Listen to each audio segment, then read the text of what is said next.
옛날, 아주 먼 옛날에 호랑이가 담배를 피우고 까치가 말을 하던 그 시절보다도 더 오래된 옛적의 산세가 험하고 골짜기가 깊어 웬만한 사람들은 발길조차 들이기 힘든 깊은 산골 마을이 하나 있었습니다.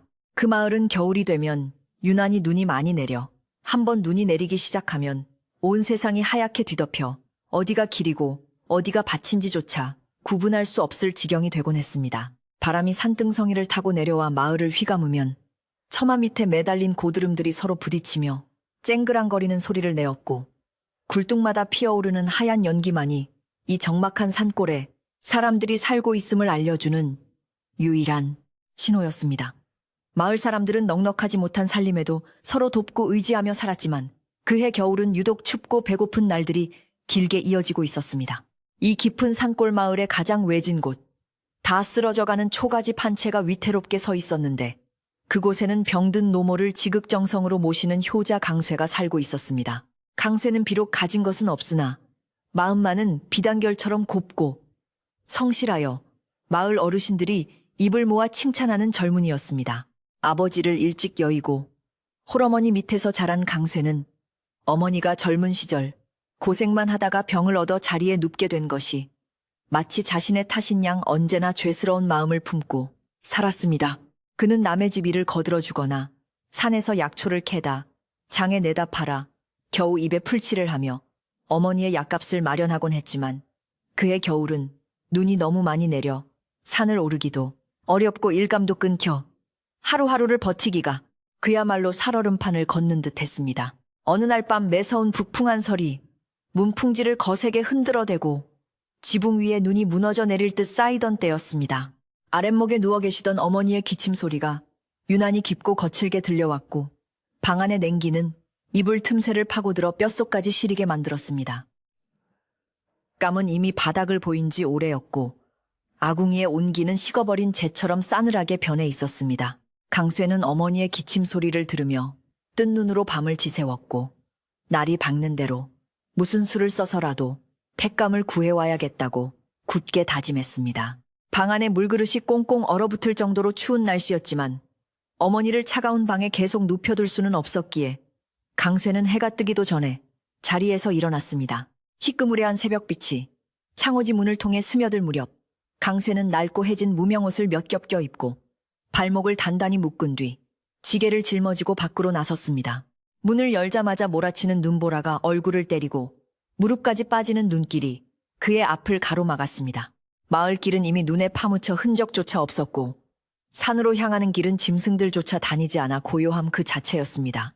하지만 강쇠는 오직 어머니를 따뜻하게 해드려야 한다는 일념 하나로 눈보라를 헤치며 한 발 한 발 산을 향해 내디뎠습니다. 그의 숨소리가 하얀 입김이 되어 허공으로 흩어졌고 뽀드득거리는 눈 밟는 소리만이 텅 빈 산속을 울렸습니다.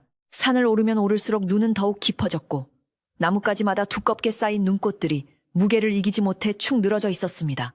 강쇠는 마른 나무를 찾기 위해 눈을 헤치고 이리저리 숲을 뒤졌지만 며칠째 계속된 눈 때문에 젖지 않은 나무를 찾기란 하늘의 별 따기나 마찬가지였습니다. 손발은 꽁꽁 얼어 감각이 무뎌졌고 얼굴은 칼바람에 베인 듯 쓰라렸지만 그는 멈추지 않고 산비탈을 오르내리며 그감을 모았습니다. 죽은 소나무가지 몇 개와 덤불 속에 숨어있던 마른 장작들을 간신히 찾아 지게에 얹었지만 아궁이를 데우기에는 턱없이 부족한 양이었습니다. 그때였습니다. 뚝감을 찾아 좀 더 깊은 골짜기로 들어서던 강쇠의 눈에 하얀 눈밭 위로 붉은 점 하나가 선명하게 들어왔습니다. 처음에는 붉은 열매가 떨어진 것인가 싶어 다가갔지만 가까이 갈수록 그것은 열매가 아니라 붉은 피라는 것을 알 수 있었습니다. 호기심과 두려움이 섞인 마음으로 조심스럽게 발걸음을 옮긴 강쇠는 바위 틈 아래 웅크리고 있는 무언가를 발견하고는 깜짝 놀라 뒤로 물러섰습니다. 그것은 다름 아닌 뱀이었습니다. 그것도 평범한 뱀이 아니라 온몸이 눈처럼 하얀 백사 한 마리가 피를 흘리며 쓰러져 있었던 것입니다.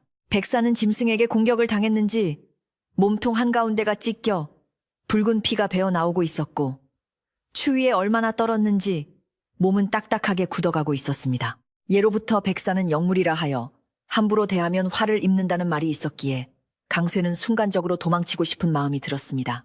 하지만 고통스러워하며 가늘게 몸을 떨고 있는 백사의 모습이 너무나도 애처로워 보였습니다. 차가운 눈 위에서 외롭게 죽어가는 생명을 보니 병든 몸으로 차가운 방에 누워 계실 어머니의 모습이 겹쳐지며 강쇠의 가슴속 깊은 곳에서 연민이 솟아올랐습니다. 강쇠는 두려움을 떨쳐내고 조심스럽게 백사에게 다가갔습니다. 뱀은 인기척을 느꼈는지 힘겹게 고개를 들어 강쇠를 바라보았는데 그 눈빛이 사납기는커녕 마치 살려달라고 애원하는 듯 슬프고 맑았습니다. 강쇠는 지게를 내려놓고 무릎을 꿇은 채 떨리는 손으로 백사의 몸을 살폈습니다. 상처는 생각보다 깊었고 뱀에 채우는 얼음장처럼 차가웠습니다. 이대로 두면 얼마 지나지 않아 얼어 죽을 것이 분명했습니다. 강쇠는 주저하지 않고 자신의 저고리 소매 끝을 이유로 물어뜯어 헝겊을 만들어내었습니다. 미물이라 하나, 너 또한 귀한 생명인데 어찌 이 추운 날 이런 변을 당하였느냐. 내 비록 가진 것은 없으나 너를 그냥 두고 갈 수는 없구나. 강쇠는 나직한 목소리로 뱀을 달래며 찢어낸 헝겊으로 백사의 상처 부위를 조심스럽게 감싸주었습니다. 뱀은 아픈지 움찔거렸지만 강쇠의 따뜻한 손길을 거부하지는 않았습니다. 강쇠는 뱀을 다치지 않게 조심하며 자신의 품속 깊은 곳, 심장과 가장 가까운 곳에 백사를 넣었습니다. 차가운 뱀의 기운이 살간에 닿자 쏘스라치게 놀랄 만큼 차가웠지만 그는 이를 악물고 자신의 체온을 나누어 주었습니다. 품속에 뱀을 넣은 채 강쇠는 바람을 피할 수 있는 큰 바위 아래에 자리를 잡고 앉았습니다. 자신의 몸이 덜덜 떨려왔지만 뱀이 깨어날 때까지 기다려주기로 마음먹은 것입니다. 시간은 더디게 흘렀고 산속의 정막은 더욱 깊어졌습니다. 강쇠는 혹여나 어머니가 걱정하실까봐 마음이 급했지만 생명을 구하는 일이 먼저라 생각하며 품속의 온기에 집중했습니다. 얼마나 지났을까? 품속에서 미세한 움직임이 느껴지기 시작했습니다. 딱딱하게 굳어있던 백사의 몸이 조금씩 부드러워지며 꿈틀거리는 것이었습니다. 강쇠가 조심스럽게 옷된을 열어보니 백사는 어느새 기운을 차리고 혀를 날름거리며 강쇠를 빤히 쳐다보고 있었습니다. 그 눈빛은 처음 마주쳤을 때의 슬픔 대신 마치 고마움을 표시하는 듯한 깊고 그윽한 빛을 띠고 있었습니다. 강쇠는 안도의 한숨을 내쉬며 백사를 꺼내어 눈이 들이치지 않는 바위 틈새, 마른 낙엽이 쌓인 따뜻한 곳에 내려놓았습니다. 이제 정신이 좀 드느냐? 날이 너무 추우니 어서 들어가 몸을 녹이거라. 다시는 다치지 말고 부디 오래오래 살거라. 강쇠는 마치 사람에게 말하듯 다정하게 당부했습니다. 백사는 바로 구멍으로 들어가지 않고 잠시 동안 머리를 꼿꼿이 세우고 강쇠를 응시했습니다. 마치 강쇠의 얼굴을 기억하려는 듯 아니면 작별 인사를 하려는 듯 한참을 그렇게 머무르더니 이내 스르르 몸을 돌려 바위 틈새 깊은 곳으로 사라졌습니다. 하얀 눈 위에 남겨진 뱀의 자국을 보며 강쇠는 묘한 기분에 사로잡혔습니다. 두렵기만 했던 산 짐승과 마음을 나눈 것 같은 기분이 들었고 비록 빈손이나 다름없지만 무언가 큰일을 해낸 듯한 뿌듯함이 가슴을 채웠습니다. 해는 어느덧 서산으로 기울기 시작했고 산 그림자가 길게 드리워지며 추위는 더욱 매서워졌습니다. 강쇠는 서둘러 지게를 짊어지고 산을 내려오기 시작했습니다. 뱀을 구하느라 시간을 지체한 탓에 곶감을 많이 구하지는 못했지만 왠지 모르게 발걸음은 가벼웠습니다. 내려오는 길에도 눈발은 멈추지 않고 흩날렸고 앙상한 나뭇가지들은 바람에 흔들리며 윙윙 소리를 냈지만 강쇠의 마음속에는 품에 안았던 백사의 온기가 아직 남아있는 듯했습니다. 그는 자신이 베푼 작은 선행이 훗날 어떤 결과로 돌아올지는 꿈에도 생각하지 못한 채 오직 어머니가 계신 집으로 향했습니다. 산길을 내려와 마을 어귀에 들어서자 집집마다 저녁 짓는 연기가 피어오르고 있었습니다. 구수한 밤 냄새가 코끝을 스쳤지만 강쇠네 집 굴뚝에는 연기가 없었습니다. 강쇠는 죄송한 마음에 서둘러 살인문을 열고 들어갔습니다. 마당에는 아침에 치워둔 눈 위로 다시 하얀 눈이 소복이 쌓여 있었고 적막한 집 안에서는 여전히 어머니의 기침 소리가 간헐적으로 흘러나오고 있었습니다.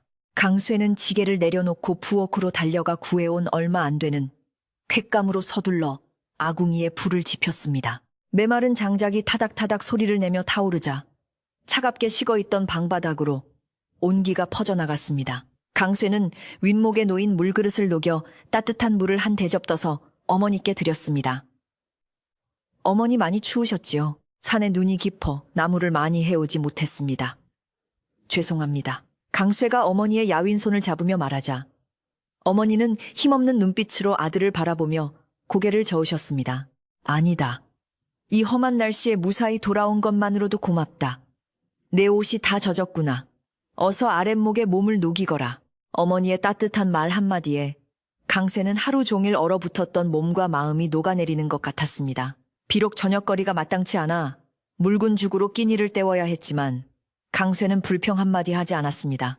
오히려 오늘 산에서 있었던 일을, 백사를 구해준 일을 어머니께 이야기해드릴까 하다가 혹여나 어머니가 놀라실까봐 그저 마음속에 묻어두기로 했습니다.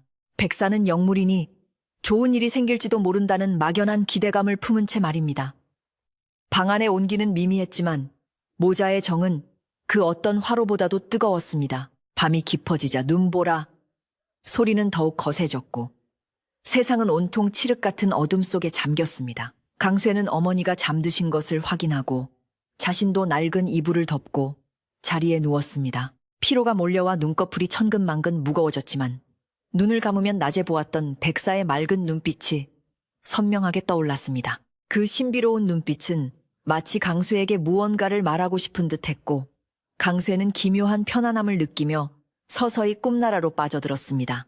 꿈속에서도 하얀 눈이 내리고 있었지만 그 눈은 춥지 않고 따뜻하고 포근하게 그를 감싸주었습니다. 다음 날 아침 눈은 그쳤지만 세상은 더욱 하얗게 변해 있었습니다. 강쇠는 여느 때와 다름없이 일찍 일어나 마당에 눈을 쓸고 어머니를 봉양했습니다. 백사를 구해준 일은 하룻밤의 꿈처럼 지나갔지만 강쇠는 그때부터 산을 오를 때마다 습관처럼 그 바위 틈새를 쳐다보곤 했습니다. 물론 백사는 다시 나타나지 않았고 강쇠의 삶 또한 극적으로 나아지는 것은 없었습니다. 여전히 가난했고 어머니의 병세는 차도가 없었으며 겨울은 길고 혹독했습니다. 하지만 강쇠의 마음가짐은 조금 달라져 있었습니다. 그날 이후로 그는 작은 생명 하나라도 소홀히 여기지 않게 되었고 힘든 일이 닥칠 때마다 백사를 품에 안았을 때 느꼈던 그 생명의 무게를 떠올리며 견뎌냈습니다. 자신이 베푼 선행이 당장 밥이 되어 돌아오지는 않았지만 자신의 마음속에 꺼지지 않는 작은 등불 하나를 켜둔 것 같은 든든함이 생겼기 때문입니다. 그렇게 하루하루 성실하게 살아가던 어느 날 마을에 흉흉한 소문이 돌기 시작했습니다. 그것은 강쇠의 집과 관련된 좋지 않은 소식이었습니다. 마을에서 가장 돈이 많고 욕심 사납기로 유명한 최 부자가 강쇠네 집을 눈독 들이고 있다는 소문이었습니다. 최 부자는 예전부터 마을의 좋은 땅과 집들을 헐값에 사들이거나 빚을 빌미로 빼앗아 자신의 재산을 불려온 인물이었습니다. 강쇠가 어머니의 약값을 마련하기 위해 최 부자에게 돈을 빌려 쓴 적이 있었는데 그것이 화근이 될 줄은 꿈에도 몰랐던 것입니다. 이자는 눈덩이처럼 불어나 있었고 최 부자는 이제 노골적으로 강쇠의 집터를 탐내기 시작했습니다. 이 집터가 명당이라는 소문이 돌자 최 부자의 탐욕은 걷잡을 수 없이 커져만 갔습니다. 계절은 바뀌어 눈이 녹고 봄이 왔다가 다시 뜨거운 여름이 지나고 가을이 왔지만 강쇠의 시름은 깊어만 갔습니다. 백사를 구해준 기억이 희미해질 무렵 강쇠의 삶에 닥친 위기는 점점 더 현실로 다가오고 있었습니다. 마을 사람들은 혀를 차며 강쇠를 동정했지만 누구 하나 최 부자에게 맞서 도와줄 수 있는 사람은 없었습니다. 산골 마을의 평화로운 풍경 뒤에는 가난한 효자의 눈물과 부자의 탐욕이 얽힌 어두운 그림자가 짙게 드리우기 시작했습니다. 그렇게 시간은 흘러 어느덧 3년이라는 세월이 지났습니다. 다시 그해 겨울처럼 눈이 펑펑 쏟아지는 날이 찾아왔습니다. 강쇠는 여전히 병든 어머니를 모시고 그 낡은 초가집에서 살고 있었지만 상황은 3년 전보다 훨씬 더 절박했습니다. 최 부자가 보낸 빚 독촉장이 수시로 날아들었고 당장 며칠 내로 빚을 갚지 못하면 엄동설안의 길거리에 나앉아야 할 판국이었습니다. 강쇠는 마당에 쌓인 눈을 바라보며 깊은 한숨을 내쉬었습니다. 3년 전 그 눈 속에서 백사를 구해주었던 그날을 떠올리며 차라리 그때 자신이 뱀 대신 얼어 죽는 게 나았을까 하는 부질없는 생각마저 들었습니다. 하지만 강쇠는 고개를 저으며 나쁜 생각을 떨쳐냈습니다. 아직 어머니가 살아계시고 자신의 두 팔과 다리가 멀쩡한 이상 포기할 수는 없었습니다. 그는 3년 전 그날처럼 다시 지게를 지고 산으로 향하려 했습니다. 무엇이라도 해야 했기에, 가만히 앉아서 당할 수만은 없었기에 그는 눈보라치는 산을 향해 무거운 발걸음을 옮기려 했습니다. 그때 살인문 밖에서 낯선 인기척과 함께 누군가가 강쇠를 부르는 소리가 들려왔습니다. 살인문 밖에서 들려온 목소리의 주인은 다름 아닌 마을에서 가장 세도가 등등한 최부자 댁의 하인 마당쇠였습니다. 그는 갓쓴 양반이라도 된 양거드름을 피우며 눈이 소복이 쌓인 마당으로 성큼성큼 들어섰는데 그의 손에는 누렇게 바랜 종이 한 장이 들려 있었습니다. 강쇠가 황급히 뛰어나가 고개를 숙이자 마당쇠는 혀를 끌끌 차며 대뜸 종이를 강쇠의 코앞에 들이밀었습니다. 여보게 강쇠, 자네도 알다시피 우리 대감마님 인내심이 그리 길지 않네. 3년 전 자네 모친 약값으로 빌려간 돈, 이제 이자까지 쳐서 갚아야 할 때가 한참 지났지 않은가. 대감마님께서 이번 달 금음까지 갚지 못하면 이 집이라도 비우라 하셨네. 마당쇠의 말은 얼음장보다 더 차갑게 강쇠의 가슴에 비수를 꽂았습니다. 강쇠는 떨리는 손으로 마당쇠의 옷자락을 잡으며 애원했습니다. 마당쇠 형님, 제발 한 번만 봐주십시오. 지금 당장 이 엄동설 안에 집을 비우라니요. 병든 어머니를 모시고 갈 곳이 없습니다. 봄이 오면 제가 무슨 짓을 해서라도 하다못해 남의 집 머슴살이라도 해서 꼭 갚겠습니다. 대감마님께 부디 며칠만 더 말미를 달라고 여쭈어 주십시오. 하지만 마당쇠는 매정하게 옷자락을 뿌리치며 싸늘한 표정을 지었습니다. 이복에 나한테 사정해봤자 소용없네. 대감마님은 이미 관아에 통문까지 넣을 기세야. 자네 집 터가 명당이라는 소문을 듣고 묘자리로 쓰시겠다고 벼르고 계신다네. 돈을 못 갚으면 몸으로 때우던가 아니면 쥐 죽은 듯이 나가는 게 상책일세. 마당쇠가 파난이 돌아가 버린 뒤 강쇠는 마당 한가운데 멍하니 서서 하염없이 내리는 눈을 맞고 있었습니다. 머리 위로 떨어지는 눈송이가 마치 돌덩이처럼 무겁게 느껴졌고 다리에 힘이 풀려 주저앉고 싶은 심정이었습니다. 방 안에서 모든 이야기를 듣고 있었을 어머니 생각에 차마 들어가지도 못하고 부엌문 기둥을 잡고 숨죽여 울음을 삼켰습니다. 3년 전 눈 속에서 죽어가던 백사를 살려주었을 때 느꼈던 그 생명의 온기는 온데간데 없고 지금은 오직 매서운 추위와 세상의 비정함만이 그의 뼈마디를 파고들었습니다. 가난이 죄라지만 이렇게까지 가혹할 수 있는 것인지 하늘이 원망스럽기까지 했습니다. 방문을 열고 들어서자 어머니는 벽을 향해 돌아 누운 채 가늘게 어깨를 들썩이고 계셨습니다. 아들에게 짐이 되기 싫어 소리내어 울지도 못하고 속으로만 사기시는 모습에 강쇠의 가슴은 천갈래만 갈래로 찢어졌습니다.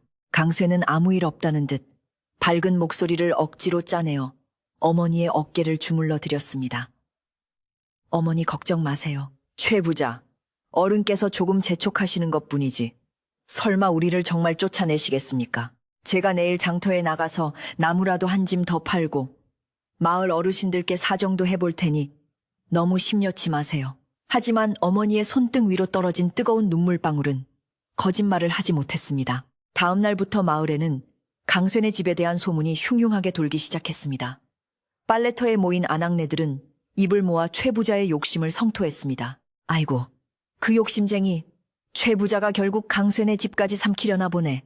그 집 터가 옥황상제가 점지한 명당이라나 뭐라나. 자기가 죽으면 묻힐 자리로 쓴다고 멀쩡히 산 사람을 엄동설안에 내쫓으려 하다니 천벌을 받을 게야. 그러게 말일세, 강쇠. 그 착한 총각이 효성 지극한 건 마을 사람들이 다 아는데 하늘도 무심하시지. 3년 전인가 그 눈 많이 오던 날에도 산에서 죽을 고비를 넘기고 내려오더니만 이제는 사람 때문에 죽게 생겼어. 사람들의 말 속에는 안타까움이 가득했지만 최 부자의 권세가 워낙 대단하여 누구 하나 나서서 도와줄 엄두는 내지 못했습니다. 최 부자는 강쇠의 사정 따위는 안중에도 없었습니다. 그는 사랑방에 앉아 곰방대를 두드리며 뱃살을 두둑이 잡고 앉아 지관이 일러준 말을 되새기고 있었습니다. 이 터는 용이 여의주를 물고 승천하는 형상이니 이곳에 묘를 쓰면 자손 대대로 정승판서가 나올 것입니다. 그 말 한마디에 최 부자는 눈이 뒤집혀 강쇠 모자가 굶어 죽건 얼어 죽건 상관없이 어떻게든 그 집을 빼앗을 궁리만 하고 있었던 것입니다. 그는 이미 관아의 이방에게 뇌물을 써서 강쇠가 빚을 갚지 못하면 즉시 집을 압류하도록 손을 써둔 상태였습니다. 탐욕에 눈이 먼 자에게는 이웃의 눈물 따위는 보이지 않는 법이었습니다. 강쇠는 지푸라기라도 잡는 심정으로 마을을 돌아다니며 돈을 구하러 다녔습니다. 평소 친하게 지내던 이웃집 김 씨를 찾아갔지만 김 씨 역시 흉년의 아이들이 굶고 있어 보리쌀 한 줌 내어주기도 벅찬 형편이었습니다. 강쇠야, 미안하다. 내 마음 같아서는 소라도 팔아서 도와주고 싶지만 우리 집 형편도 말이 아니네. 최 부자, 그 양반한테 가서 한 번만 더 사정해보는 수밖에 없겠어. 김 씨의 안타까운 눈빛을 뒤로하고 강쇠는 터덜터덜 발길을 돌려야 했습니다. 마을 어귀의 정자나무 아래에서 그는 하늘을 올려다보며 깊은 한숨을 내쉬었습니다. 눈발은 다시 굵어지고 있었고 그의 집시는 이미 다 젖어 발가락이 감각을 잃어가고 있었습니다. 그때 마을에서 가장 연로하시고 지혜롭기로 소문난 황 노인이 강쇠를 불렀습니다. 황 노인은 젊은 시절 서당 훈장을 지내셨고 마을의 대소사를 관장하며 사람들의 존경을 받는 분이셨습니다. 강쇠가 황 노인의 집 마루에 걸터앉자 노인은 따뜻한 숭늉 한 그릇을 내어주며 걱정스러운 표정으로 물었습니다. 강쇠야, 소문은 들었다. 최 부자가 기어이 내 집을 탐내는구나. 그 사람은 재물 욕심보다 명당 욕심이 더 무서운 사람이다. 단순히 돈을 갚는다고 해결될 일이 아닐 게다. 황 노인의 말씀은 강쇠가 미처 생각지 못했던 부분을 찌르고 있었습니다. 어르신, 그럼 저는 어찌해야 합니까? 돈을 갚아도 집을 뺏긴다면 저와 어머니는 정말 갈 곳이 없습니다. 차라리 제가 최 부자 땡 머슴으로 평생을 살겠다고 각서라도 쓸까요? 강쇠가 울먹이며 묻자 황 노인은 고개를 가로저으며 의미심장한 말을 던졌습니다. 아니다. 사람은 때가 있는 법이다. 네가 쌓은 덕이 있다면 하늘이 반드시 길을 열어줄 게다. 듣자 하니 네가 예전에 산에서 신령한 짐승을 구했다는 이야기가 있던데 그게 사실이냐? 강쇠는 깜짝 놀라 3년 전 백사를 구해준 이야기를 털어놓았습니다. 황 노인은 그 이야기를 듣고 잠시 눈을 감고 생각에 잠기더니 이내 주름진 얼굴에 옅은 미소를 띠며 말했습니다. 허허 백사라. 그거 참 기이한 인연이로구나. 옛말에 백사는 산신의 사자라 하여 은혜를 입으면 반드시 갚고 해를 입히면 반드시 안 갚음한다고 했다. 네가 진심으로 그 생명을 구했다면 아마도 그 인연이 헛되지는 않을 것이다. 최 부자가 아무리 날고 기어도 하늘의 뜻을 거스를 수는 없는 법. 내일이 약속한 날이라 했지. 절대 미리 포기하거나 집 문서를 넘겨주지 말고 오늘 밤을 뜬 눈으로라도 지새우며 기다려보거라. 쥐구멍에도 볕들 날이 있다고 하지 않더냐. 황 노인의 말은 막막하던 강쇠의 마음에 작은 등불 하나를 켜준 듯 했습니다. 집으로 돌아온 강쇠는 다시금 마음을 다잡았습니다. 어머니께는 황 노인의 말을 전하며 안심시켜드렸지만 사실 강쇠 자신도 확신은 없었습니다. 그저 지푸라기라도 잡는 심정으로 그리고 어르신의 말씀을 믿고 싶었을 뿐입니다. 밤이 깊어지자 산골의 추위는 절정에 달했습니다. 문풍지는 찢어질 듯 울어댔고 밖에서는 굶주린 산짐승들의 울음소리가 바람소리에 섞여 들려왔습니다. 강쇠는 아궁이에 남은 마지막 둣감을 모두 넣고 불을 지폈습니다. 오늘 밤이 지나면 이 집에서 쫓겨날지도 모른다는 생각에 마지막으로라도 어머니를 따뜻하게 해드리고 싶었기 때문입니다. 어머니는 고열에 시달리며 헛소리를 하기 시작했습니다. 강쇠야, 춥다. 너무 춥다. 저승사자가 문 밖에서 기다리는 것 같구나.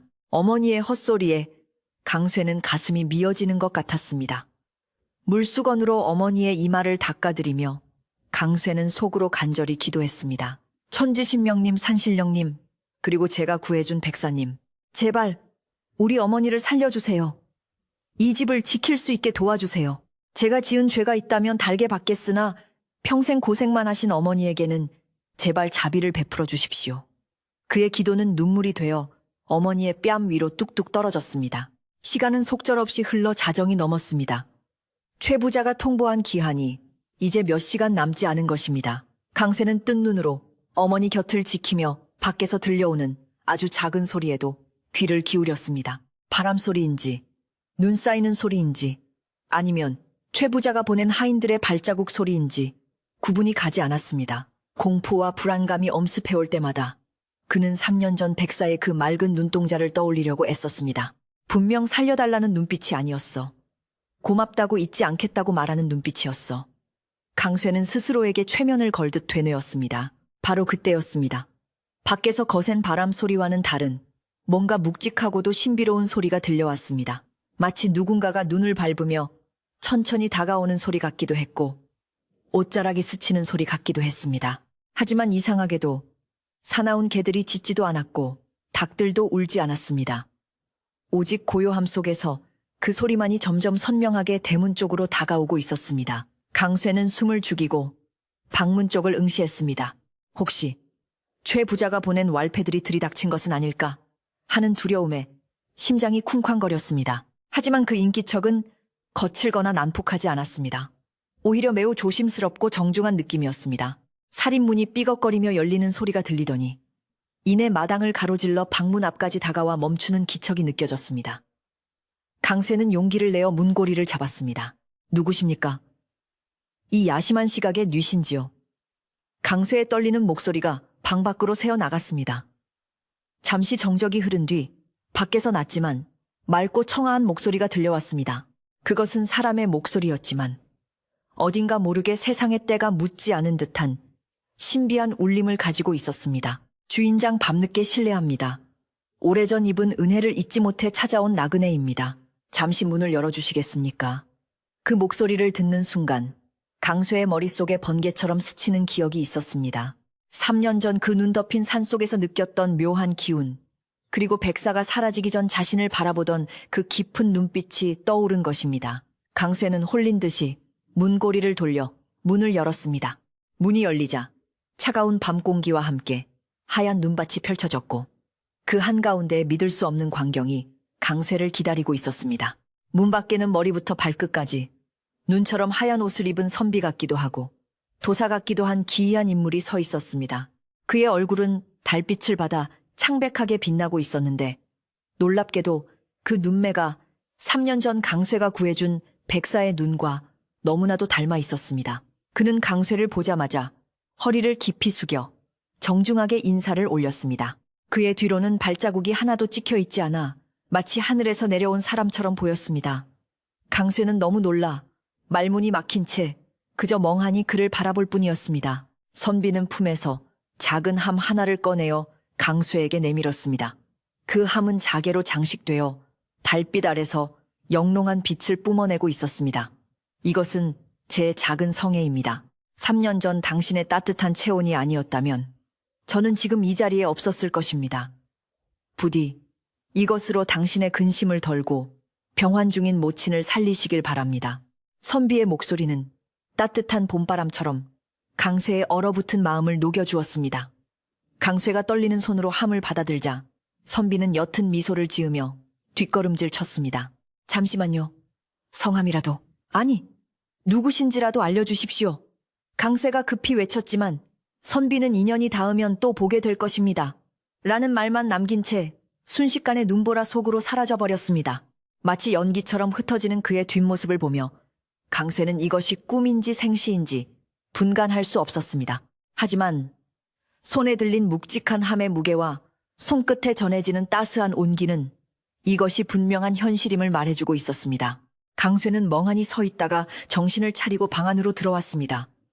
어머니는 여전히 끙끙 앓고 계셨지만 방 안의 공기가 어쩐지 조금 달라진 듯 했습니다. 조금 전까지만 해도 냉골이었던 방 안에 훈훈한 기운이 감돌고 있었기 때문입니다. 강쇠는 호롱불 아래서 조심스럽게 함을 내려놓았습니다. 이 안에 무엇이 들어있는지는 알 수 없었지만 황 노인의 말씀대로 하늘이 자신을 버리지 않았다는 확신이 들었습니다. 내일 아침 최 부자가 들이닥칠 때 이 함이 어떤 기적을 일으킬지 강쇠의 가슴은 기대와 긴장으로 요동치기 시작했습니다. 함 뚜껑에는 기이한 문양의 뱀 그림이 은은하게 새겨져 있었고 그 주위로 상서로운 구름 무늬가 감싸고 있었습니다. 강쇠는 함부로 열어보지 못하고 어머니의 머리맡에 함을 소중히 모셔두었습니다. 어머니 이제 살았습니다. 분명 좋은 일이 생길 거예요. 조금만 더 버텨주세요. 강쇠는 어머니의 손을 꼭 잡고 밤새도록 함을 지키며 날이 밝기를 기다렸습니다. 밖에서는 여전히 눈이 내리고 있었지만 더 이상 춥게 느껴지지 않았습니다. 동이 트기 시작하자 멀리서 닭 울음소리가 들려왔습니다. 약속한 날이 밝은 것입니다. 그리고 얼마 지나지 않아 마을 어귀에서부터 요란한 꽹과리 소리와 함께 사람들의 웅성거리는 소리가 들려왔습니다. 최 부자가 하인들과 왈패들을 대동하고 집을 접수하러 오는 소리였습니다. 강쇠는 결연한 표정으로 자리에서 일어나 머리맡에 두었던 함을 가슴에 품고 방문을 열 준비를 했습니다. 이제 모든 진실이 밝혀지고 3년 전의 인연이 어떤 결실을 맺을지 세상에 드러날 시간이 다가왔습니다. 요란한 꽹과리 소리와 함께 마을의 아침 고요가 산산조각 났습니다. 밤새 내린 하얀 눈 위로 검은 발자국들이 어지럽게 찍히기 시작했고 최 부자가 이끄는 한 무리의 장정들이 강쇠네 집을 향해 몰려오고 있었습니다. 그들은 마치 전쟁터에 나가는 병사들처럼 기세등등했고 손에는 몽둥이와 밧줄을 들고 있어 보는 이들의 간담을 서늘하게 했습니다. 마을 사람들은 웅성거리며 하나둘씩 대문 밖으로 나왔지만 최 부자의 서슬퍼런 기세에 눌려 감히 앞을 막아서지는 못하고 그저 먼 발치에서 걱정스러운 눈빛으로 바라볼 뿐이었습니다. 평화롭던 산골 마을에 들이닥친 이 소란은 마치 굶주린 늑대떼가 양 우리를 습격하는 것과 다를 바 없어 보였습니다. 최 부자는 기름진 비단 옷을 겹겹이 껴입고 호피 무늬가 들어간 가죽신을 신은 채 가마 대신 튼튼한 장정의 등에 엎여 눈길을 건너왔습니다. 그의 얼굴은 탐욕과 심술로 가득 차 있었고 추운 날씨 탓인지 아니면 화가 난 탓인지 붉게 상기되어 있었습니다. 이놈 강쇠야. 해가 중천에 떴는데 아직도 코빼기를 보이지 않느냐. 오늘이 무슨 날인지 잊은 게냐. 최 부자의 고함 소리가 쩌렁쩌렁 울리자 처마 밑에 참새들이 놀라 푸드득 날아올랐고 고드름이 파르르 떨리며 바닥으로 떨어져 깨졌습니다. 그 목소리에는 일말의 자비도 섞여 있지 않은 오직 빚을 받아내거나 집을 빼앗겠다는 도끼만이 서려 있었습니다. 마당으로 들어선 하인들은 주인인 최 부자의 눈치를 살피며 강쇠네 집 세간살이를 함부로 걷어차기 시작했습니다. 마당 한 구석에 쌓아둔 팩감 무더기가 무너져 내리고 처마 밑에 매달아둔 시래기들이 바닥으로 떨어져 장화발에 지시겨졌습니다. 주인 어른께서 행차하셨는데 썩 나와서 무릎을 꿇지 않고 뭐하는 게냐. 마당쇠가 몽둥이로 방문을 거칠게 두드리며 소리쳤습니다.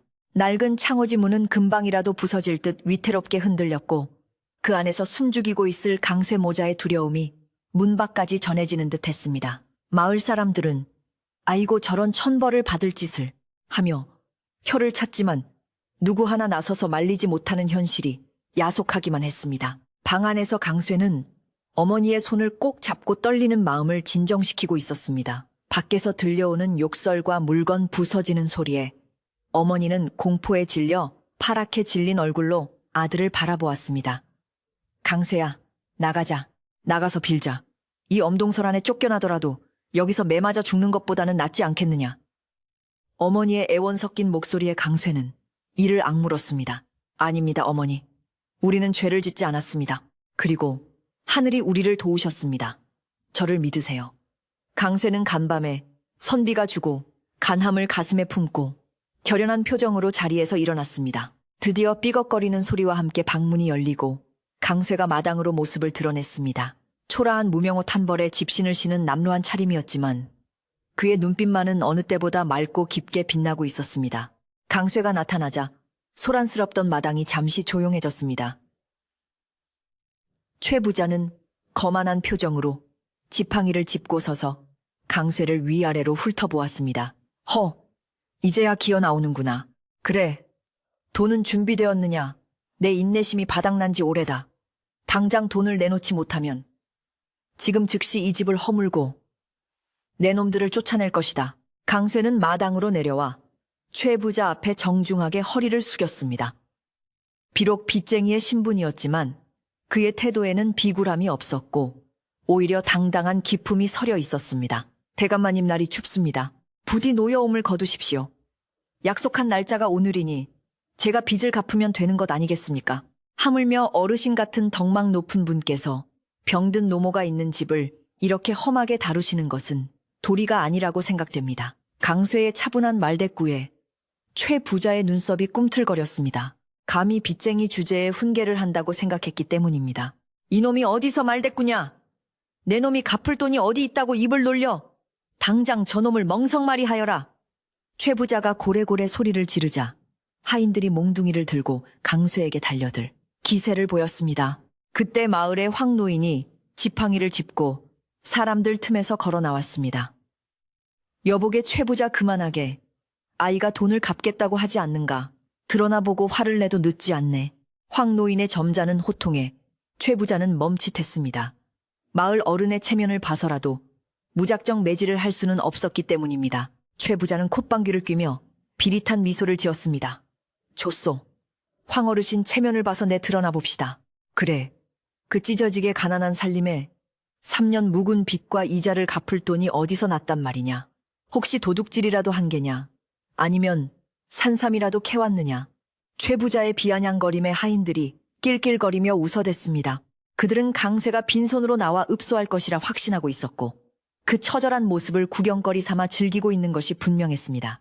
강쇠는 품속에서 자개함을 조심스럽게 꺼내 들었습니다. 아침 햇살을 받은 자개함은 영롱한 오색 빛깔을 뿜어내며 마당의 칙칙한 분위기를 단숨에 압도했습니다. 그 화려하고 신비로운 광채에 낄낄거리던 하인들의 입이 떡 벌어졌고 최부자의 눈이 휘둥그레졌습니다. 아니, 저것은 무엇이냐? 내 놈 집구석에 저런 귀한 물건이 있었단 말이냐? 최부자는 본능적으로 그 함이 예사 물건이 아님을 직감하고 몸을 앞으로 기울였습니다. 이것은 제게 큰 은혜를 입은 분께서 보답으로 주신 물건입니다. 이 안에 든 것으로 빚을 모두 청산하고도 남을 것입니다. 강쇠의 목소리는 흔들림이 없었습니다. 하지만 최부자는 곧 의심 가득한 눈초리로 강쇠를 쏘아붙였습니다. 거짓말 마라.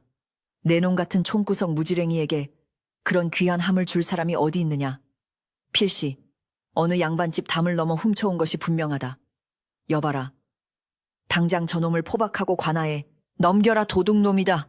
최 부자의 말 한마디의 상황은 순식간에 험악해졌습니다. 하인들이 밧줄을 들고 달려들자 마을 사람들은 비명을 지르며 뒤로 물러났습니다. 아닙니다.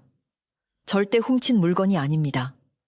강쇠가 다급하게 외쳤지만 탐욕에 눈이 먼 최부자의 귀에는 들리지 않았습니다. 최부자는 빚을 받는 것보다 강쇠를 도둑으로 몰아 감옥에 보내고 집을 차지하는 것이 더 이득이라 계산한 것입니다. 하인 하나가 강쇠의 팔을 낚아채려던 찰나 갑자기 마당 한가운데서 회오리 바람이 일기 시작했습니다. 그 바람은 매서운 겨울바람과는 달리 훈훈한 기운을 담고 있었으나 그 기세는 장정들을 뒤로 밀어낼 만큼 강력했습니다. 하인들은 눈을 뜨지 못하고 뒷걸음질 쳤고 최 부자 또한 중심을 잃고 비틀거렸습니다. 바람은 강쇠를 중심으로 맴돌며 마치 그를 보호하는 듯한 형상을 띄었습니다. 흩날리던 눈보라가 멈추고 구름 사이로 한 줄기 강렬한 햇살이 강쇠가 들고 있는 함 위로 쏟아져 내렸습니다. 사람들은 그 기이한 광경에 숨을 죽이고 멍하니 바라볼 뿐이었습니다. 바람이 잦아들자 황 노인이 앞으로 나서며 엄숙한 목소리로 말했습니다. 이것 보게, 최 부자 하늘이 지켜보고 있네. 저 아이가 도둑질을 할 아이가 아니라는 건 자네도 알지 않나. 저 함을 열어보게 해서 만약 그 안에 빚을 갚을 만한 것이 없다면 그때 가서 관아에 넘겨도 늦지 않아. 하지만 만약 저것이 진짜라면 자네는 억울한 사람을 잡을 뻔한 걸세. 마을 사람들도 맞습니다. 열어보게 해주십시오. 라며 하나둘씩 목소리를 보태기 시작했습니다. 최 부자는 분한 듯 씩씩거렸지만 묘한 분위기에 압도되어 더 이상 억지를 부릴 수가 없었습니다. 게다가 그 자개함에서 뿜어져 나오는 기운이 심상치 않아 그 안에 무엇이 들었는지 확인하고 싶은 욕심도 생겼습니다. 좋다. 내 특별히 기회를 주마. 하지만 만약 그 함 안에 든 것이 돌멩이나 흙 따위라면 내 놈은 내 집 종이 되어 평생을 뼈 빠지게 일해야 할 것이다. 알겠느냐? 최 부자가 으름장을 놓았습니다. 강쇠는 조용히 고개를 끄덕였습니다. 예, 알겠습니다. 만약 이 안에 든 것이 빚을 갚기에 부족하다면 대감마님 처분대로 하겠습니다. 하오나 만약 충분하다면 다시는 저희 모자를 괴롭히지 않겠다고 약속해 주십시오. 강쇠의 당찬 제안에 최 부자는 코웃음을 쳤습니다. 오냐, 약속하마. 어서 열어보거라. 마당에는 숨막히는 긴장감이 감돌았습니다. 모든 시선이 강쇠의 손끝에 집중되었습니다. 강쇠는 마당에 놓인 평상 위에 조심스럽게 함을 올려놓았습니다. 함의 표면에는 뱀이 구름을 타고 승천하는 듯한 문양이 정교하게 새겨져 있었는데 햇빛을 받자 마치 살아서 꿈틀거리는 것처럼 보였습니다. 강쇠는 심호흡을 하며 떨리는 손을 함뚜껑 위로 가져갔습니다. 손끝에 닿는 함의 촉감은 차가운 날씨에도 불구하고 따뜻했습니다. 마치 3년 전 자신의 품속에 안겼던 백사의 체온처럼 생명의 온기가 느껴지는 듯 했습니다. 그 순간 강쇠의 머릿속에 지난밤 선비의 목소리가 스쳐 지나갔습니다. 은혜를 갚으러 왔습니다. 강쇠는 더 이상 망설이지 않았습니다. 뚜껑의 고리를 풀자 찰카닥하는 맑은 소리가 적막한 마당에 울려 퍼졌습니다. 그 소리는 마치 닫혀있던 운명의 문이 열리는 소리처럼 청아했습니다. 최 부자는 침을 꼴깍 삼키며 목을 길게 뺐고 마을 사람들은 마른 침을 삼키며 발끝을 들어 올렸습니다. 함뚜껑이 서서히 열리기 시작하자 그 틈새로 눈부신 서광이 새어나오기 시작했습니다. 단순히 금이나 은이 반짝이는 빛이 아니었습니다. 그것은 마치 깊은 산속에 신비로운 전기를 가득 머금은 듯한 은은하면서도 강렬한 옥빛이었습니다. 동시에 코끝을 찌르는 그윽한 향기가 마당 전체로 퍼져나갔습니다. 그것은 100년 묵은 산삼향보다 더 진하고 1000년 묵은 솔향보다 더 상쾌한 향기였습니다. 향기를 맡은 사람들은 순간 정신이 맑아지고 몸의 피로가 씻은 듯이 사라지는 기분을 느꼈습니다. 기침을 하던 노인들은 기침을 멈추었고 추위에 떨던 아이들은 온기를 느낀 듯 볼이 발그레해졌습니다. 심지어 심술탐은 표정으로 서 있던 최 부자조차 그 향기에 취해 잠시 멍한 표정을 지을 정도였습니다. 아직 뚜껑을 완전히 열지도 않았건만 그 안에 든 물건의 영험함은 이미 마당에 있는 모든 사람들을 압도하고 있었습니다. 강쇠는 이제 확신에 찬 손길로 뚜껑을 완전히 젖혔습니다. 함 내부의 붉은 비단 위에는 사람의 형상을 완벽하게 갖춘 뿌리가 수염처럼 길게 뻗은 거대한 산삼 한 뿌리가 놓여 있었습니다. 하지만 그것은 일반적인 산삼이 아니었습니다. 뿌리마다 영롱한 빛을 내뿜고 잎사귀 하나하나가 살아있는 듯 생기가 넘치는 전설 속에서나 나온다는 천년 묵은 백산삼 발산돈이었습니다. 보는 이들의 눈을 의심케 하는 실로 값을 매길 수조차 없는 천하의 보물이 그 자태를 드러낸 것입니다. 최 부자의 눈은 튀어나올 듯 커졌고 입은 다물어지지 않았습니다. 평생 재물을 모으는데 혈안이 되어 살아온 그였지만 이런 물건은 듣도 보도 못한 것이었습니다. 이것은 단순히 빚을 갚는 정도가 아니라 고을 전체를 사고도 남을 만한 가치가 있는 물건이었습니다. 그의 탐욕스러운 눈동자가 격렬하게 흔들렸습니다. 빼앗고 싶다는 욕망과 신령스러운 물건에 대한 원초적인 두려움이 충돌하고 있었습니다. 하인들은 몽둥이를 떨어뜨린 채 주저앉았고 마을 사람들은 경외감에 젖어 탄성을 질렀습니다. 이것이 도대체... 최 부자가 더듬거리며 말했습니다. 강쇠는 천천히 산삼을 들어 올려 모두가 볼 수 있게 했습니다. 산삼이 공기 중에 드러나자 향기는 더욱 짙어져 마치 마을 전체가 신선이 사는 선경 sen징으로 변한 듯한 착각을 불러일으켰습니다. 강쇠는 담담한 목소리로 말했습니다. 대감마님, 이것으로 제 빚을 갚기에 부족함이 있겠습니까? 그의 목소리는 나직했지만 그 울림은 최 부자의 탐욕을 산산이 부수고도 남을 만큼 위험이 있었습니다. 마당의 공기는 이제 완전히 바뀌어 있었습니다. 조금 전까지만 해도 강쇠를 비웃고 협박하던 기운은 사라지고 신비로운 보물 앞에서의 경건함과 강쇠에 대한 경이로움만이 가득 찼습니다. 방 문틈으로 이 광경을 지켜보던 어머니는 감격에 겨워 소리 없는 눈물을 흘리셨고 마당 구석의 앙상한 감나무 가지에는 어느새 까치 한 쌍이 날아와 앉아 기쁜 소식을 알리듯 울어대기 시작했습니다. 모든 진실이 밝혀지기 직전 긴장과 환희가 교차하는 순간이었습니다. 마당 한가운데서 뿜어져 나오는 신비로운 옥빛과 그윽한 향기는 순식간에 사람들의 넋을 빼놓았습니다. 그것은 단순히 값비싼 약초의 수준을 넘어선 마치 하늘이 이 땅에 내려준 축복과도 같은 기운이었습니다. 마을 사람들은 저도 모르게 옥깃을 여미며 그 신령스러운 물건 앞에서 고개를 숙였고 개구쟁이 아이들조차 숨을 죽인 채 눈을 동그랗게 뜨고 바라보았습니다. 최 부자가 데려온 험상궂은 하인들마저 손에 들고 있던 몽둥이를 슬그머니 뒤로 감추며 뒷걸음질 쳤습니다. 그만큼 함 속에 담긴 백산삼의 위험은 대단하여 감히 부정한 마음을 품은 자들이 가까이 하기 어려운 성스러운 결계가 처진 듯했습니다. 마을의 최고 어른인 황 노인이 떨리는 손으로 지팡이를 짚고 한 걸음 더 앞으로 다가왔습니다. 그는 평생을 산골에서 살며 온갖 약초를 보아왔지만 이토록 완벽하고 거대한 산삼은 난생 처음 보는 것이었습니다. 황 노인은 감격에 겨워 목이 매는 소리로 말했습니다.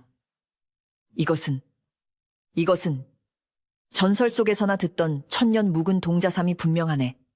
아니, 그보다 더 귀한 백산삼이야. 내 눈이 멀기 전에 이런 귀한 것을 보게 되다니. 강쇠 자네의 효심이 하늘에 닿아 산신령님께서 감복하신 게야. 황 노인의 확신에 찬 목소리가 마당에 울려 퍼지자 사람들은 그제야 참았던 숨을 몰아쉬며 탄성을 질렀습니다. 최 부자의 얼굴은 불그락푸르락하며 당혹감을 감추지 못했습니다. 그는 이 상황을 도저히 믿을 수 없다는 듯 눈을 비비고 다시 쳐다보았지만 함 속의 산삼은 여전히 영롱한 빛을 발하고 있었습니다. 그의 머릿속에서는 복잡한 계산기가 돌아가기 시작했습니다.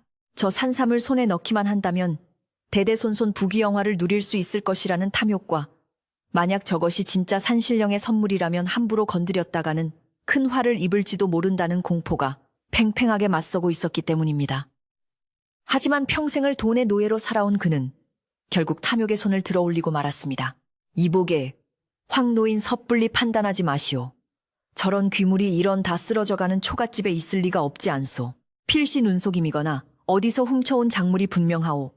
내 저것을 관하로 가져가서 진위 여부를 확실히 가려내야겠소. 최 부자는 억지를 부리며 하인들에게 눈짓을 했습니다. 하인들은 주인의 명령에 따라 쭈뼛거리며 다시 강쇠에게 다가가려 했지만 그들의 발걸음은 무거웠습니다. 산삼에서 뿜어져 나오는 기운이 마치 그들을 밀어내는 것 같았고 무엇보다 마을 사람들의 눈초리가 예전과는 달리 매섭게 변해 있었기 때문입니다. 강쇠는 더 이상 물러서지 않았습니다.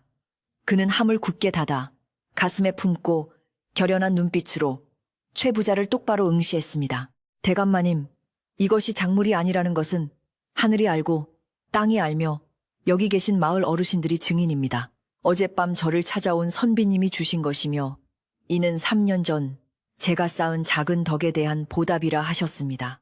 만약 대감마님께서 억지를 부려 이것을 빼앗으려 하신다면 저는 목숨을 걸고서라도 이 보물을 지키고 관아에 나가 억울함을 호소할 것입니다.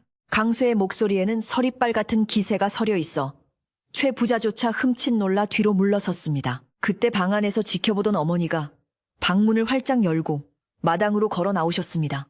평소에는 기력이 없어 혼자서는 일어날 수도 없었던 분이 비틀거리지만 제 발로 걸어 나오시는 모습에 사람들은 또 한 번 놀랐습니다. 어머니는 앙상한 손으로 강쇠의 어깨를 감싸 안으며 최 부자를 향해 외쳤습니다. 내 아들은 거짓말을 할 아이가 아닙니다. 우리 모자가 비록 가난하여 끼니를 굶을지언정 남의 것을 탐하거나 속이는 짓은 하지 않고 살았습니다. 최 부자 어른, 제발 부탁이니 더 이상 우리를 괴롭히지 말고 돌아가 주십시오. 어머니의 절규는 듣는 이들의 가슴을 울렸습니다. 마을 사람들의 분위기가 심상치 않게 돌아갔습니다. 평소 최 부자의 권세에 눌려 숨죽이고 있던 사람들이 하나둘씩 목소리를 높이기 시작했습니다. 맞습니다. 강쇠가 어떤 아이인지 우리가 다 아는데 도둑이라니요. 당치도 않은 말씀입니다.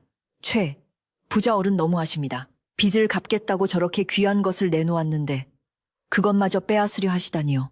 여기저기서 웅성거리는 소리가 커지더니 급기야는 물러가라 물러가라 하는 외침이 터져 나왔습니다. 민심이 천심이라 했던가. 사람들의 분노는 최 부자를 향한 거대한 파도가 되어 몰아쳤습니다. 당황한 최 부자는 헛기침을 하며 분위기를 반전시켜 보려 했지만 역부족이었습니다. 게다가 황 노인이 지팡이로 땅을 쿵 찍으며 호통을 쳤습니다. 여보게 최 부자 자네가 진정 하늘 무서운 줄 모르는구먼. 저 산삼의 영험한 기운이 느껴지지 않는가. 산신의 물건을 탐하면 3대가 멸한다는 옛말도 모르는가. 자네가 억지로 저것을 가져간들 그 화가 자네 집안에 미치지 않으리라는 보장이 어디 있나. 황 노인의 서슬퍼런 경고는 미신을 두려워하던 최 부자의 가장 약한 고리를 건드렸습니다. 최 부자는 등골이 서늘해짐을 느꼈습니다.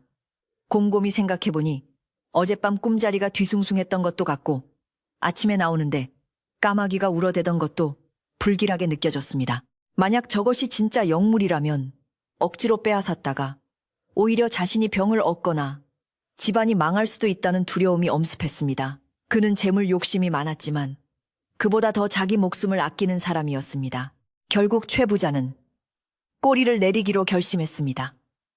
하지만 자존심 때문에 순순히 물러나기는 싫어 짐짓 큰 선심을 쓰는 척 허세를 부렸습니다. 에헴, 뭐 마을 어르신들께서 저리 말씀하시니 내 한 번만 더 믿어주도록 하겠소. 하지만 저 산삼을 당장 쪼개어 빚을 갚을 수는 없는 노릇. 아니요, 저 귀한 것을 헐값에 팔 수도 없고. 최 부자가 말꼬리를 흐리자 강쇠가 정중하게 제안했습니다. 대감마님, 며칠 내로 제가 읍내 약재상에 나가 이것을 정당한 값에 팔고 오겠습니다. 그때 원금과 이자를 한 푼도 빠짐없이 갚아드리겠습니다. 그러니 오늘은 이만 돌아가 주십시오. 강쇠의 제안은 명분과 실리를 모두 챙겨주는 현명한 것이었습니다. 최 부자는 못 이기는 척 고개를 끄덕였습니다. 좋소. 내 강쇠 자네의 효심과 마을 사람들의 간곡한 청을 봐서 며칠 더 말미를 주겠소. 하지만 약속한 날까지 돈을 가져오지 않으면 그때는 국물도 없을 줄 아시오. 최 부자는 하인들에게 눈짓을 보내 철수를 명령했습니다. 들어올 때의 기세등등하던 모습은 온데간데 없고 마치 쫓겨나는 폐잔병처럼 황급히 대문을 빠져나가는 그들의 뒷모습을 보며 마을 사람들은 통쾌한 웃음을 터뜨렸습니다. 대문이 닫히는 소리와 함께 마당을 짓누르던 무거운 공기가 순식간에 사라졌습니다. 최 부자 일행이 사라지자마자 마을 사람들은 와하고 함성을 지르며 강쇠 주위로 몰려들었습니다. 아이고 강쇠야, 정말 다행이다 다행이야. 네가 해낼 줄 알았다. 하늘이 너를 도왔어. 이웃집 김씨 아저씨는 강쇠의 등을 두드리며 눈물을 글썽였고 앞집 아주머니는 강쇠 어머니의 손을 잡고 덩실덩실 춤을 추었습니다. 그동안 억눌렸던 서름과 긴장이 한꺼번에 터져나오며 마당은 순식간에 축제 분위기로 변했습니다. 강쇠는 그제야 긴장이 풀려 다리에 힘이 풀렸지만 얼굴에는 환한 미소가 번졌습니다. 강쇠는 조심스럽게 어머니를 부축하여 평상에 앉혀드렸습니다. 놀랍게도 어머니의 안색이 전보다 훨씬 좋아 보였습니다. 산삼의 향기 때문인지 아니면 마음의 짐을 덜어서인지 어머니의 눈빛에는 생기가 돌았고 거친 기침 소리도 잦아들었습니다. 어머니, 이제 괜찮습니다. 아무도 우리 집을 빼앗지 못해요. 강쇠의 말에 어머니는 고개를 끄덕이며 아들의 손등에 뜨거운 눈물을 떨구었습니다. 그래, 고맙다. 우리 강쇠가 나를 살렸구나. 돌아가신 네 아버지가 하늘에서 돌봐주신 게야. 황 노인은 흐뭇한 표정으로 이 광경을 지켜보다가 사람들에게 말했습니다. 자, 다들 이럴 때가 아닐세. 최 부자가 난장을 피우고 간 마당을 좀 치워줘야 하지 않겠나. 그리고 강쇠네가 오늘 경황이 없어 끼니도 못 챙겼을 텐데 우리가 십시일반으로 좀 도와줌세. 어르신의 말씀에 마을 사람들은 예, 맞습니다 하고 너나 할 것 없이 팔을 걷어붙였습니다. 누군가는 빗자루를 들고 마당에 널브러진 땔감을 정리하고 누군가는 무너진 돌담을 다시 쌓아 올리기 시작했습니다. 아낙네들은 각자 집으로 달려가 먹을거리를 챙겨오기 시작했습니다.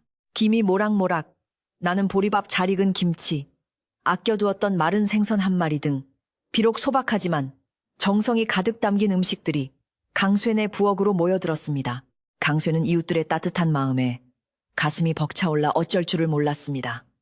그는 부엌으로 들어가 솥에 물을 붓고 불을 지폈습니다. 비록 산삼을 통째로 넣을 수는 없었지만 산삼을 감싸고 있던 헝겊 조각이라도 넣어 물을 끓이면 그 기운이 조금이라도 우러나지 않을까 하는 마음에서였습니다. 해가 서산으로 뉘엿뉘엿 넘어가고 땅거미가 지기 시작할 무렵 강쇠네 집 마당은 말끔하게 정리되었습니다.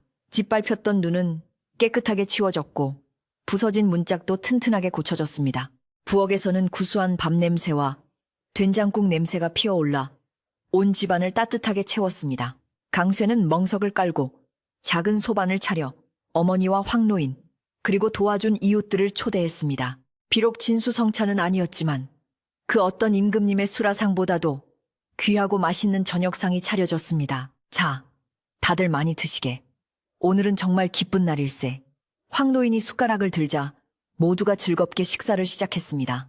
밥상머리에서는 이야기꽃이 피어났습니다.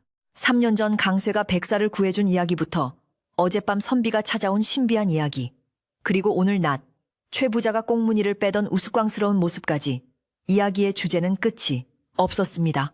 사람들은 밥알이 튀는 줄도 모르고 웃고 떠들며 그동안의 걱정과 시름을 털어내었습니다. 식사를 마친 후 강쇠는 아까 끓여둔 따뜻한 물을 대접에 담아 어머니께 드렸습니다. 어머니 산삼의 기운이 깃든 물입니다.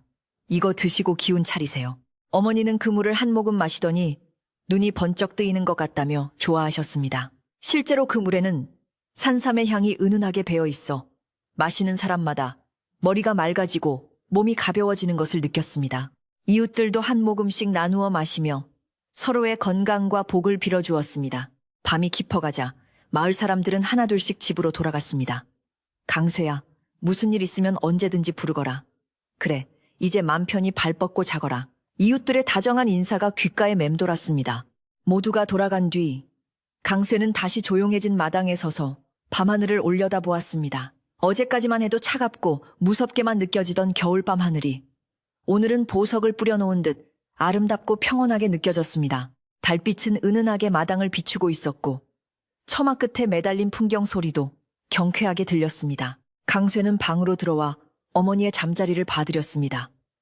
어머니는 오랜만에 편안한 얼굴로 깊은 잠에 빠져 계셨습니다. 규칙적인 숨소리를 들으며 강쇠는 안도감에 긴 한숨을 내쉬었습니다. 그는 머리맡에 놓인 자개함을 다시 한번 어루만져 보았습니다. 이 작은 함 하나가 가져다준 기적에 감사하며 그는 마음속으로 백사에게 그리고 그 선비님에게 수없이 절을 올렸습니다. 내일은 읍내로 나가 이 산삼을 팔아 빚을 갚고 어머니께 맛있는 고기 반찬과 따뜻한 비단 옷을 해드릴 생각을 하니 가슴이 설레어 잠이 올 것 같지 않았습니다. 강쇠는 호롱불을 끄고 자리에 누웠습니다. 따뜻한 아랫목의 온기가 등허리를 지져주자 하루 종일 긴장했던 근육들이 노곤하게 풀렸습니다. 창호지 문 너머로 들려오는 바람 소리는 이제 자장가처럼 들렸습니다. 3년 전 눈 속에서 떨고 있던 작은 생명을 외면하지 않았던 자신의 선택이 오늘 이렇게 큰 복으로 돌아와 가족과 집을 지켜주었다는 사실이 꿈만 같았습니다. 그는 내일 펼쳐질 새로운 희망을 꿈꾸며 입가에 옅은 미소를 머금은 채 스르르 눈을 감았습니다. 집안 가득한 평온한 공기가 강쇠 모자를 포근하게 감싸 안았습니다. 다음 날 아침, 유난히 맑고 고요한 햇살이 강쇠네 집 마당을 가득 채웠습니다. 지난밤의 소란이 거짓말이었던 것처럼 처마 끝에 매달린 고드름은 보석처럼 반짝이며 녹아내렸고 지붕 위에 쌓인 눈은 부드러운 소미불처럼 포근해 보였습니다. 강쇠는 일찍 일어나 깨끗한 물로 세수를 하고 장롱 깊숙이 넣어두었던 가장 단정한 옷을 꺼내 입었습니다. 비록 낡고 기운 자국이 있는 옷이었지만 풀을 먹여 다림질한 옷이라 그의 마음가짐을 새롭게 하기에는 충분했습니다. 오늘은 읍내로 나가 산삼을 팔고 지긋지긋한 빚을 청산하고 어머니를 위한 약과 고기를 사올 참이었습니다. 어머니는 마루에 앉아 떠나는 아들의 뒷모습을 흐뭇하게 바라보셨습니다. 강쇠야, 조심해서 다녀오너라. 너무 서두르지 말고 날이 미끄러우니 발 조심하고. 어머니의 목소리에는 이제 근심 대신 희망이 섞여 있었습니다. 강쇠는 어머니의 손을 꼭 잡으며 안심시켜 드렸습니다. 예, 어머니, 다녀와서 맛있는 저녁 지어드릴 테니 걱정 말고 푹 쉬고 계세요. 이웃집 김씨 아저씨가 오며 가며 봐주시기로 했으니 심심하지 않으실 겁니다. 강쇠는 귀한 산삼이 든 자개함을 보자기에 겹겹이 싸서 품속 깊이 넣고 가벼운 발걸음으로 살인문을 나섰습니다. 마을을 벗어나 읍내로 향하는 길은 멀고도 험했지만 강쇠에게는 그 길이 마치 꽃길처럼 느껴졌습니다. 3년 전 눈보라를 헤치며 곶감을 구하러 가던 그 처절했던 날과는 사뭇 다른 기분이었습니다. 길가에 쌓인 눈 더미 사이로 파릇파릇한 새싹이 돋아나고 있었고 나뭇가지에 앉은 산새들은 강쇠의 앞길을 축복하듯 지저귀였습니다. 강쇠는 품속의 온기를 느끼며 자신을 도와준 백사와 선비님에게 마음속으로 수없이 감사의 인사를 올렸습니다. 발걸음마다 고맙습니다, 고맙습니다 하는 소리가 절로 배어 나오는 듯 했습니다. 읍내에 도착하자 장터는 사람들로 북적거리고 활기가 넘쳤습니다. 강쇠는 여기저기 기웃거리지 않고 곧장 읍내에서 가장 크고 오래된 약재상으로 향했습니다. 약재상 문을 열고 들어서자 쌉싸름하면서도 구수한 한약 냄새가 코끝을 자극했습니다. 하얀 수염을 길게 기른 노주인이 안경 너머로 강쇠를 바라보았습니다. 어서 오게. 젊은이가 무슨 일로 왔는가? 약을 지으러 왔나? 아니면 약초를 팔러 왔나? 강쇠는 주위를 한번 둘러본 뒤 주인 앞으로 조심스럽게 다가가 품속의 보자기를 풀었습니다. 어르신, 귀한 물건을 하나 감정받고 싶어 왔습니다. 값을 잘 쳐주신다면 팔고 싶습니다. 강쇠가 자개함을 열어 산삼을 보여주자 약재상 주인의 눈이 휘둥그레졌습니다. 주인은 떨리는 손으로 안경을 고쳐 쓰고 돋보기를 꺼내 산삼을 요리조리 뜯어보았습니다. 한참을 숨죽여 살피던 주인이 마침내 긴 탄성을 내뱉었습니다. 내 평생 약재상을 하며 수많은 삼을 보았지만 이토록 완벽한 백산삼은 처음 보네. 뿌리의 기운이 살아있고 뇌두의 모양이 마치 용이 승천하는 형상이니 이건 부르는 게 값진 천하의 보물이야. 주인은 강쇠의 손을 잡으며 감격한 표정으로 물었습니다. 자네, 도대체 어디서 이런 귀물을 얻었는가? 이것은 사람의 힘으로 찾을 수 있는 것이 아니네. 강쇠는 차분하게 산에서 겪었던 일과 백사를 구해준 이야기를 간략하게 들려주었습니다. 이야기를 다 들은 주인은 고개를 끄덕이며 깊은 감동을 받은 듯 했습니다. 역시 효심이 지극하고 마음이 고우니 산신령께서 복을 내리신 개구만. 내 이 물건을 정당한 값에 사겠네. 한양의 정승판서들도 구하지 못해 안달인 물건이니 내 전 재산을 털어서라도 값을 치러줌세. 약재상 주인은 가게 안쪽 깊숙한 곳에 있는 금고를 열어 묵직한 엽전 꾸러미와 어음 봉투를 꺼내왔습니다. 그 액수는 강쇠가 평생 만져보지도 못할 만큼 어마어마한 거금이었습니다. 강쇠는 돈을 받아들고 몇 번이나 고개를 숙여 감사 인사를 했습니다. 정말 감사합니다, 어르신. 이 돈이면 어머니 약값도 하고 빚도 갚고 집도 고칠 수 있겠습니다. 주인은 강쇠의 어깨를 두드리며 격려했습니다. 그래야지. 자네 같은 효자에게 이런 복이 오는 건 당연한 이치네. 부디 어머니 잘 모시고 행복하게 살게나. 가벼운 발걸음으로 약재상을 나온 강쇠는 곧장 최부자의 집으로 향했습니다. 대문 앞에 서자 문지기 하인들이 강쇠를 알아보고 슬금슬금 눈치를 보았습니다. 예전 같았으면 문전박대를 당했겠지만 어제 마당에서 벌어진 일을 본 하인들은 감히 강쇠를 함부로 대하지 못했습니다. 대감마님을 뵙러 왔다. 빚을 갚으러 왔으니 기별을 넣어라. 강쇠의 당당한 목소리에 하인이 후다닥 안으로 뛰어들어갔고 잠시 후 강쇠는 최부자의 사랑방으로 안내되었습니다. 최부자는 사랑방 아랫목에 앉아 헛기침을 하며 강쇠를 맞이했습니다. 그의 표정에는 어제 느꼈던 두려움과 탐욕, 그리고 묘한 호기심이 뒤섞여 있었습니다. 그래, 읍내에는 잘 다녀왔느냐? 그 물건은 제 값을 받았고. 최부자가 퉁명스럽게 묻자 강쇠는 품에서 두툼한 돈주머니를 꺼내 최부자 앞에 내려놓았습니다. 짤랑거리는 쇳소리가 방 안에 울려 퍼졌습니다. 여기 원금과 그동안 밀린 이자까지 모두 셈하여 넣었습니다. 확인해 보십시오. 최부자는 짐짓 놀라지 않은 척하며 돈주머니를 열어보았지만 그 안에 가득 찬 엽전을 보고는 입을 다물지 못했습니다. 생각보다 훨씬 많은 액수였기 때문입니다. 강쇠는 단호한 목소리로 덧붙였습니다. 이것으로 제 빚은 모두 청산된 것입니다. 이제 그 차용증과 집문서를 돌려주십시오. 최부자는 떨떠름한 표정으로 서랍을 열어 낡은 종이 뭉치를 꺼냈습니다. 강쇠가 보는 앞에서 차용증을 찢어버리고 집문서를 건네주었습니다.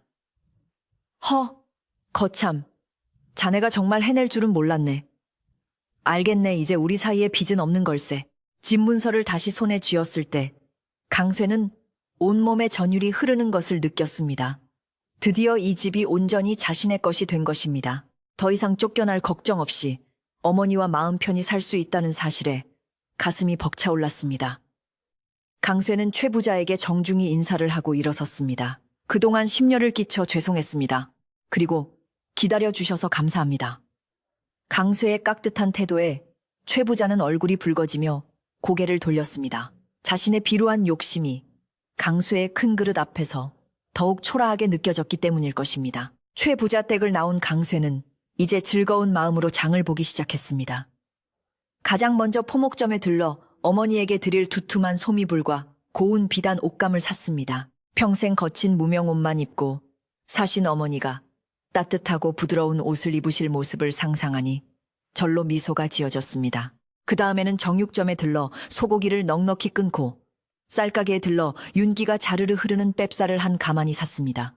그리고 어머니의 기력을 보충해줄 좋은 약재와 이웃들에게 나누어줄 떡과 과일도 푸짐하게 장만했습니다. 강쇠는 지게가 휘어질 정도로 짐을 가득 싣고 마을로 돌아왔습니다. 해는 뉘엿뉘엿 서산으로 넘어가고 있었고 굴뚝마다 저녁 연기가 피어오르는 평화로운 풍경이 그를 반겨주었습니다. 마을 어귀에 들어서자 아이들이 강쇠형 왔다, 강쇠 아저씨 왔다 하며 달려나와 그를 맞이했습니다. 강쇠는 아이들에게 엿과 과자를 나눠주며 환하게 웃었습니다. 마을 사람들도 일손을 놓고 나와 강쇠의 지게에 실린 짐을 보고 입을 다물지 못했습니다. 세상에 저게 다 뭔가. 강쇠가 정말 큰 복을 받았구먼. 집에 도착하자 어머니가 버선발로 마당까지 나오셨습니다. 아이고, 내 새끼 고생 많았다. 무사히 다녀왔구나. 어머니는 짐보다 아들의 안부를 먼저 물으셨습니다. 강쇠는 지게를 내려놓고 어머니를 얼싸안았습니다. 어머니, 이제 다 끝났어요. 빚도 다 갚았고 집 문서도 찾아왔습니다. 이제 우리 두 식구 아무 걱정 없이 행복하게 살 일만 남았습니다.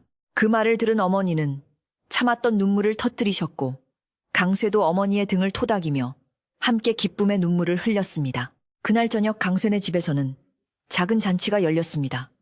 강쇠가 사온 고기로 국을 끓이고 하얀 쌀밥을 지어 김이 모락모락 나는 밥상을 차렸습니다. 강쇠는 평소 도움을 주었던 황 노인과 이웃들을 모두 초대했습니다. 좁은 방이었지만 사람들의 온기로 가득 찼고 웃음소리가 끊이지 않았습니다. 자, 드십시오. 모두 이웃분들 덕분입니다. 강쇠가 고기를 권하자 황 노인은 흐뭇한 표정으로 술잔을 기울였습니다. 허허, 고기 맛이 꿀맛일세. 강쇠 자네 덕분에 우리 입이 호강하는구먼.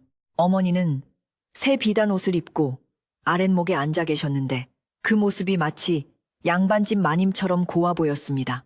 좋은 음식을 드시고 마음에 짐을 더니 어머니의 얼굴색은 하루가 다르게 좋아졌습니다. 기침소리는 완전히 사라졌고 눈빛은 맑고 총명해지셨습니다.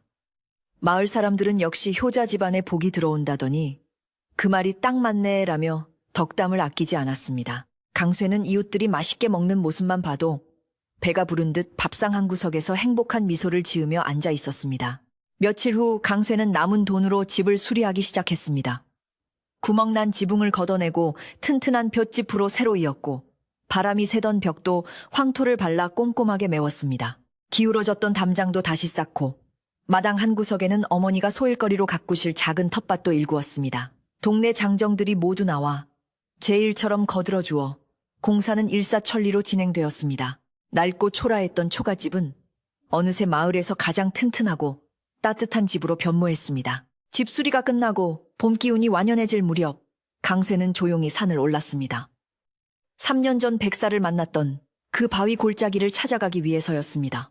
눈이 녹은 산길에는 진달래와 철쭉이 흐드러지게 피어 있었고 계곡물 소리는 청아하게 울렸습니다. 강쇠는 백사를 구해준 그 바위 앞에 도착하여 정성스럽게 준비해온 술과 떡을 내려놓고 절을 올렸습니다. 고맙습니다. 당신이 주신 은혜 덕분에 저희 어머니를 살리고 집을 지켰습니다. 평생 잊지 않고 베풀며 살겠습니다. 강쇠가 절을 마치고 고개를 들자 바위 틈새에서 따뜻한 바람이 불어와 그의 볼을 스치고 지나갔습니다. 마치 백사가 혹은 그 선비님이 잘 살거라 하고 속삭이는 것만 같았습니다. 강쇠는 한참 동안 그곳에 머물며 산의 정기를 느끼고 다시는 욕심 부리지 않고 주어진 것에 감사하며 살겠노라고 다짐했습니다. 산을 내려오는 그의 발걸음은 구름 위를 걷는 듯 가벼웠고 마음속에는 꺼지지 않는 등불이 환하게 밝혀져 있었습니다. 세월은 흘러 강쇠는 마을에서 가장 존경받는 어른이 되었습니다. 그는 부자가 되었음에도 거만하지 않았고 어려운 이웃이 있으면 누구보다 먼저 달려가 도왔습니다. 가난한 사람들에게 곡식을 나눠주고 병든 사람에게는 약값을 대주며 자신이 받은 은혜를 세상에 되돌려 주었습니다. 어머니는 백수밭쇼를 누리며 아들의 효도를 받으시다가 어느 따뜻한 봄날 잠자듯이 편안하게 세상을 떠나셨습니다. 마을 사람들은 강쇠의 집을 지나갈 때마다 아이들에게 저기가 바로 착한 마음씨로 뱀을 구해 복을 받은 강쇠네 집이란다 라고 이야기해주곤 했습니다. 밤이 깊어온 마을이 잠든 시각 강쇠네 집 굴뚝에서는 여전히 따뜻한 연기가 피어오릅니다. 방 안에서는 강쇠가 손자들에게 옛날 이야기를 들려주는 나직한 목소리가 흘러나옵니다. 그래서 그 하얀 뱀이 은혜를 갚으러 왔단다. 착한 마음은 언젠가 반드시 돌아오는 법이야. 할아버지의 옛날 이야기를 들으며 아이들은 새근새근 잠이 들고 창호지 문 밖에는 은은한 달빛이 평화롭게 내려앉아 있습니다. 눈보라치던 겨울밤의 시련을 이겨내고 찾아온 이 따스한 평화가 이 이야기를 듣는 모든 이들의 꿈속에도 깃들기를 바라며 산골 마을의 밤은 깊어만 갑니다.